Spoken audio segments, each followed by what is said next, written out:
the golden sun, the drums beat loud. Umuagu dances, the people proud. Ugomma stands, a queen so bright. But where is her love on this wedding night? Oh, Ugomma cries, where could he be? Ndubisi is lost, whispers in the trees. A wedding, a funeral, a groom gone away. Dark secrets rise before the break of day. There down by the river, a red cap sways. Footsteps vanish in the misty haze. A letter of envy, a brother's deceit. Ndubisi's fate in shadows deep. Oh, Ugomma cries, where could he be? Ndubisi's lost, whispers in the trees. A wedding, a funeral, a groom gone away. Dark secrets rise before the break of day. But the sun still rises, the truth will burn. Ndubisi returns with scars that yearn. His love still strong, his spirit bold. But love must wait as A wedding, a funeral, and a missing groom. In the heart of Umuagu village, where tradition is law and the ancestors watch closely, a wedding unlike any other was about to take place. Women in vibrant Ankara fabrics dance and sing, drummers beat powerful rhythms, and excited guests chattered under a large thatched canopy. The village beauty, Ugomma, daughter of the noble Eze Umenwa, was set to marry the fearless champion of the land, Ndubisi, the man whose name sent whispers of admiration through every compound in the village. But as the sun dipped behind the palm trees, casting long shadows across the land, something happened that no one could have ever imagined. Ndubisi, the groom, was nowhere to be found. The beautiful bride, Ugomma, stands tall, dressed in an elaborate beaded outfit of blue, red, and white. Her intricate hairstyle glistens with golden ornaments, her gaze filled with anticipation and pride. Yet there is an unmistakable flicker of worry in her eyes. A grand chair at the center of the wedding arena remains empty. The groom's cap and staff are placed beside it, untouched. The elders exchange worried glances. The bride's mother, Nne Ugomma, whispers in her daughter's ears. Ugomma, where is Ndubisi? The time is far spent. The elders are growing restless, and the drums grow cold.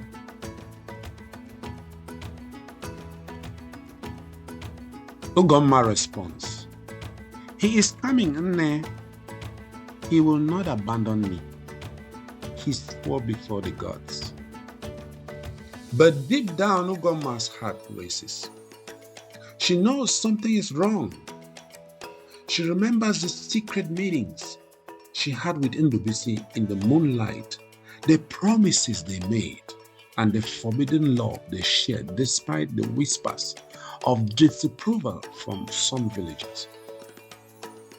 She also remembers the lingering gaze of Obiora, Ndubisi's closest friend, who always seemed to be watching her in a little too closely. Most of the wedding guests are murmuring, eyebrows raising, head turning. Women cover their mouths in gossip, while the chief strokes his beard in deep thought. The village elders exchange glances, their murmurs growing louder. The drummers slow their rhythm, sensing the unease in the air. Each year, Okeke, the oldest and wisest of the elders, steps forward, his voice heavy with suspicion. A man does not keep his bride waiting unless something is terribly wrong, or unless he has been led astray by forces darker than the night. The once joyful atmosphere now feels heavy, like a gathering storm. Suddenly, a voice runs into the wedding ground, panting breathlessly, eyes wide with fear. His clothes are damp, his feet dusty, and his voice trembles.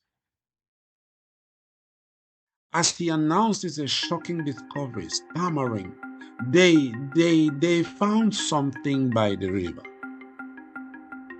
The whole crowd rushed to the riverbank, where villagers surround a shocking sight.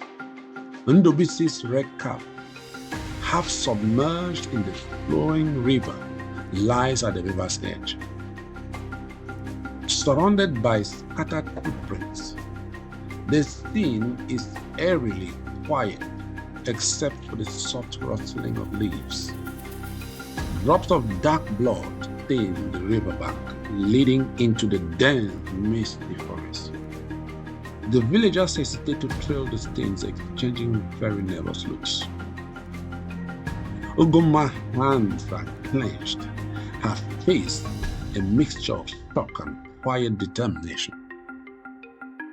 Her expressive eyes reveal deep concern, but she refuses to show weakness, saying, "This cannot be.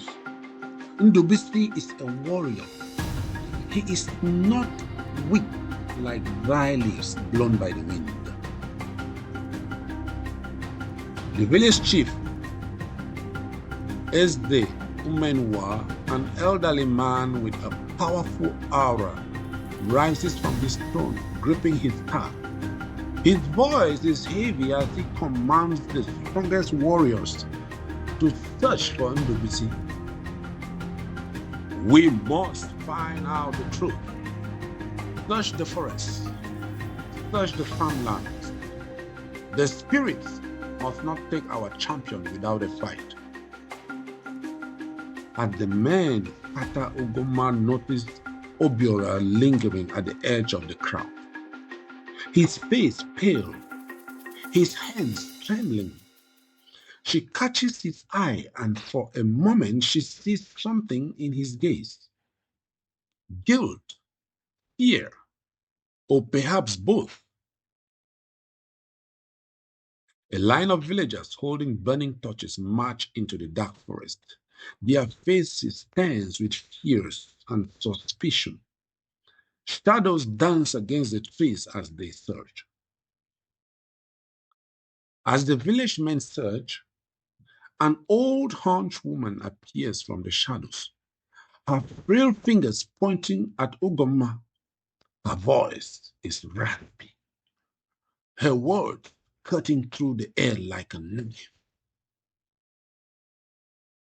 Her piercing eyes seem to see beyond the present, her voice cryptic as she speaks of the god's anger. "Do you think the gods are blind? Do you think the ancestors do not see what has been done?" Ugomma inquires, "What do you mean, Nne?"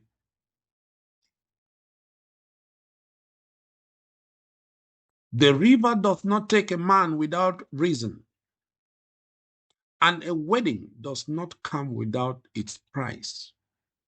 You think you can hide your secrets, but the spirits know. They always know." Elders, warriors, and villagers sat around a roaring fire at the village square. Their faces flickered between orange and darkness as they listened to the old woman's words. Ugomma challenges fate as she steps forward, head high, eyes blazing. "The gods do not punish love," she says boldly. Silencing the crowd, the old woman only chuckles in response. Whispers spread like wildfire. Some say gods are punishing them. Others say Ndubisi had a secret, a terrible secret. Ugomma's mind was racing. She remembers the night she confessed to Ndubisi that she was carrying his child. A child conceived before their union was blessed by the elders. She remembers the fear in its eyes, the way he promised to protect her no matter what. But now, with him gone, she feels the weight of their forbidden love crushing her. The search continues as night falls. An owl hoots 3 times from a tree branch. The villagers gasp, stepping back, whispering among themselves, "This is a sign of bad things to come." A chilling scream suddenly from the depths of the forest. A shriek echoes through the night. The villagers freeze, their torches flickering, fear gripping their hearts. Just as hope begins to fade, a desperate cry rings out from the outskirts of the forest. A figure darts between the trees, unseen but watching. Who is it? A friend? A foe? The villagers look around, sensing they are not alone. Over there, he is hanging from a tree, from the branch. The whole crowd rush forward only to see it is not Ndubisi, but another man. It was one of Ndubisi's closest friends, Obiora, hanging lifeless from a tree. Clutched in his hand is a blood-stained letter. The village priest unrolls it, his expression grave as he reads aloud. The village priest slowly reads the letter aloud, his voice breaking. It reveals Obiora's betrayal, his jealousy, his deception. He gasps and cries ripple through the crowd. "Forgive me, my ancestors. I have betrayed my friend. I have betrayed my brother. I took what was not mine." A stunned silence follows. The pieces start to fit the puzzle. The whispers return, this time more urgent. Ugomma's eyes widen as the truth dawns on her. Her knees weaken, her hands tremble as she covers her mouth. Her best friend, her groom's closest companion, was behind it all. Ugomma whispering says, "No, it can't." The priest continues reading. "Ndubisi is alive. He ran not because of the wedding, but because he earned the truth. I took from him what was most precious." That women clutched their chests. The elders exchanged knowing glances, shaking their heads. The priest finished reading the letter. "I loved Ugomma. I could not bear to see her with another. I lied. I told the chief that Ndubisi had betrayed the god, and that if he married, the land would suffer. I thought it would stop the wedding, but I was wrong. May the ancestors forgive me." A chilling silence followed. Ugomma grips her chest as realization strikes. The gods had not cursed Ndubisi. A jealous heart had. She remembers the way Obiora had always lingered too close, the way his eyes followed her, the way he tried to convince her that Ndubisi was unworthy of her love. She feels a surge of anger, but also guilt. Guilt for not seeing the truth sooner. The village elders deliberated. Some demand harsh punishment. Others shook their heads in sorrow. The weight of betrayal is heavy. At dawn, a weary figure stumbles into the village. Villagers gasp, pointing to it. Could it be? It is Ndubisi.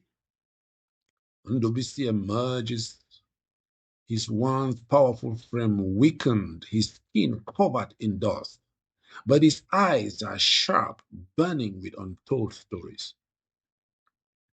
With tears streaming down her face, Ugomma runs, ignoring tradition, ignoring expectations, and she throws herself into his arms, the world forgotten, tears streaming down her cheeks. Ugomma said in a breaking voice, Ndubisi, I thought you were gone. Ndubisi looks into her eyes, his voice low but firm. I was, my love, but love does not die in the dark. It fights to find the light.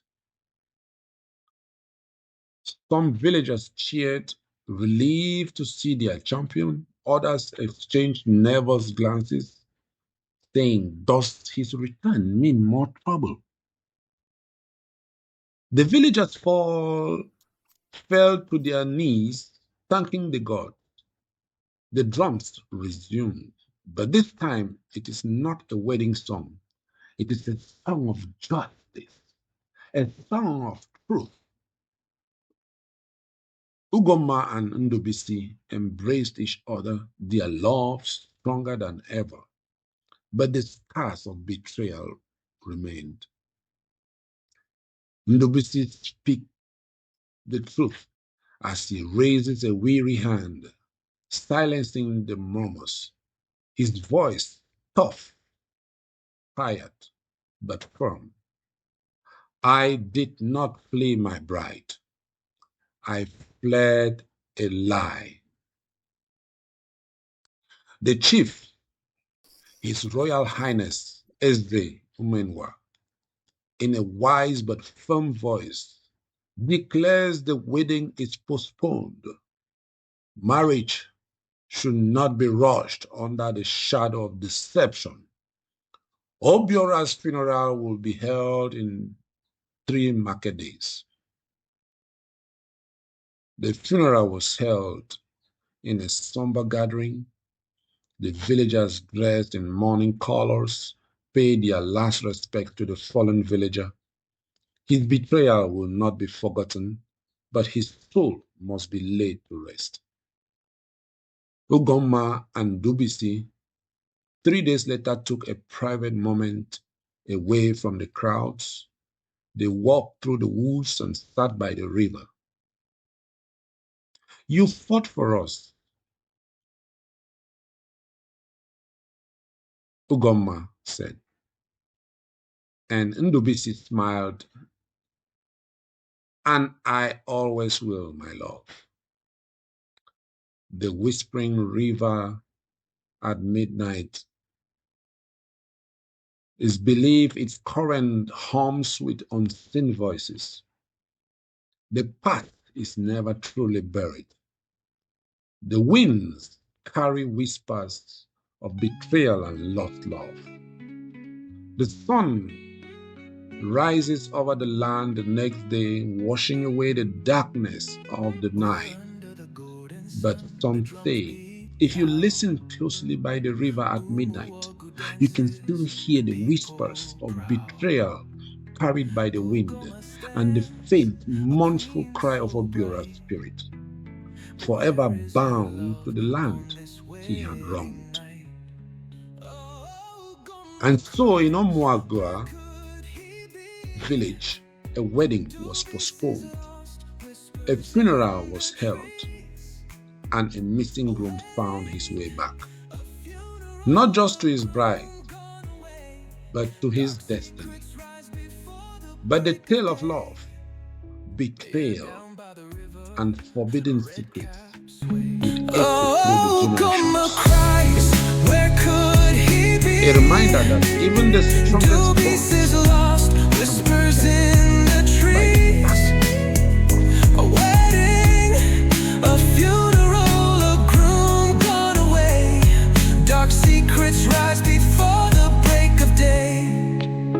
But the sun still rises, the truth will burn. Ndubisi returns with scars that yearn. His love still strong, his spirit bold. But love must wait as the elders told. Oh.